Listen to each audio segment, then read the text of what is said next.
G'day, my name's Steve Harrison. I'm the advocate for Shooters Union Western Australia.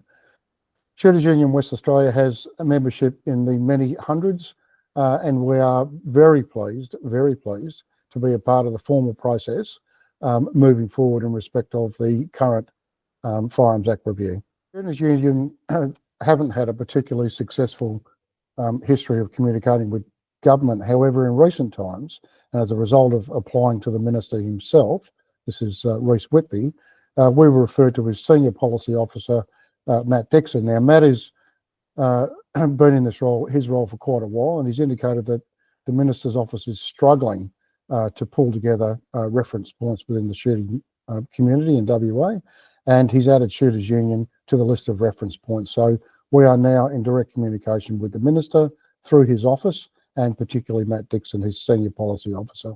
In respect of communicating with government to try and provide alternate pathways which are a more sensible route for them to take in relation to the firearms legislation, but also to give consideration to the welfare and the economic position of the members of the shooting fraternity in WA who are facing and are actually suffering real loss in respect of implementation of what is a faulty piece of legislation and is now currently under review.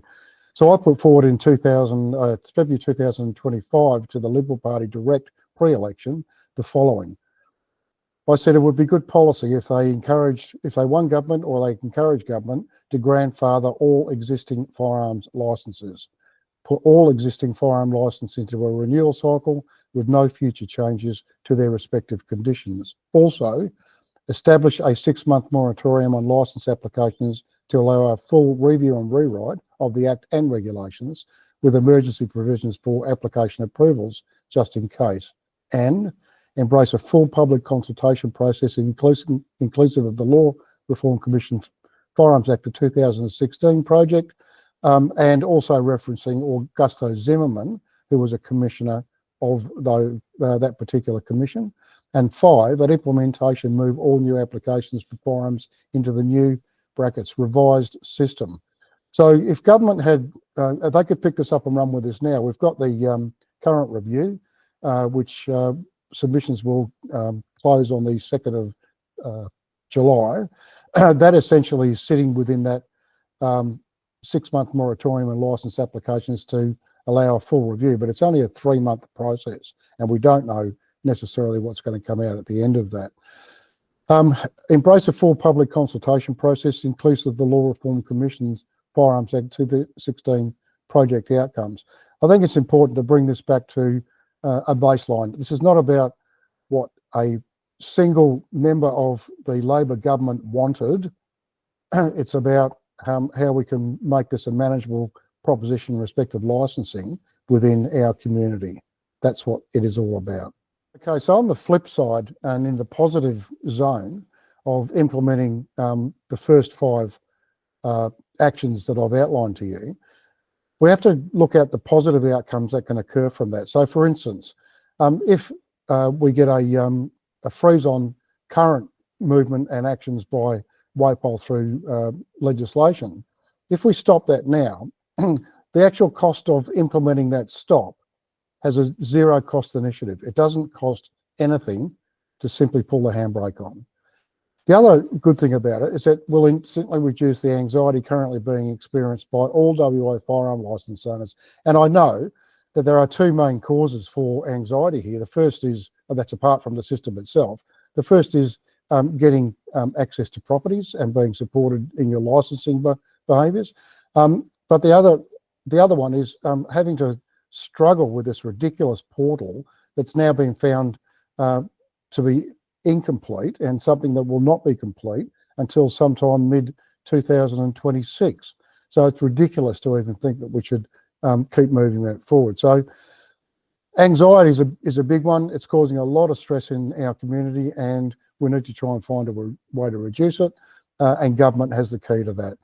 Another opportunity is that if we stop this, we actually reduce the risk that Papalea and in fact the Police Commissioner Cole Blanche have created within the operational policing environment. We've had a police officer unfortunately involved in a shooting in Tasmania as recent as yesterday and has deceased. I'm not suggesting that, all of these interactions will necessarily result in or sit within the scope of that level of injury or harm. But what I am saying is that they've created a bunch of angry people and they're sending innocent police officers out who are simply doing their job and putting them in potentially risky environments. There's no need for that. If they stop that and they stop sending policemen to people's houses and seizing firearms under what is a shoddy piece of legislation, I think that we make it a much safer environment for everybody.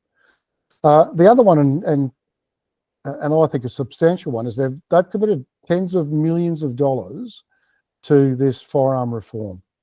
Now, I use the word reform in a very guarded sense because it's just a rubbish dump where someone's trying to line up, bottles of the same style and type, but it's still a rubbish dump. Is that we will turn, if they pull the handbrake on, stop all processing, go into a moratorium, essentially, which they could do, tens of millions of dollars that can be saved. But then we can turn those dollars into positive spends inside domestic violence and health within WA. And you know that everyone is screaming for greater funding in those pockets within their community services. So what is this? This is a no-brainer. It costs them nothing. It saves us money. And then last of all, well, not necessarily last of all, but my last point, is it will return many tens of thousands of operational policing hours back into the community to actually improve public safety. So let's get away from this facade of public safety being generated as a result of torturing an innocent segment of the community, that is firearms owners.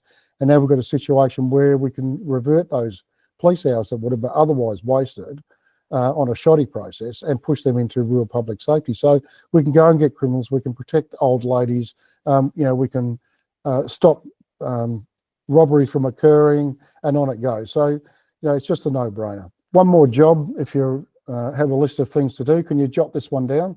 We're calling for submissions into the Firearms Act review, and we're going to have a form available, and the link will be below this video for you to click on and just enter into the document your comments as in respect of the points to be referred to, and I'll have to go straight back to the Commission comments themselves, and they are, hang on, let's get it back up there, problems that have emerged from the implementation and operation of the legislation, whether all provisions are consistent with fundamental legislative principles, recommended amendments that will ensure the legislation's workability and effectiveness, and any other relevant matter.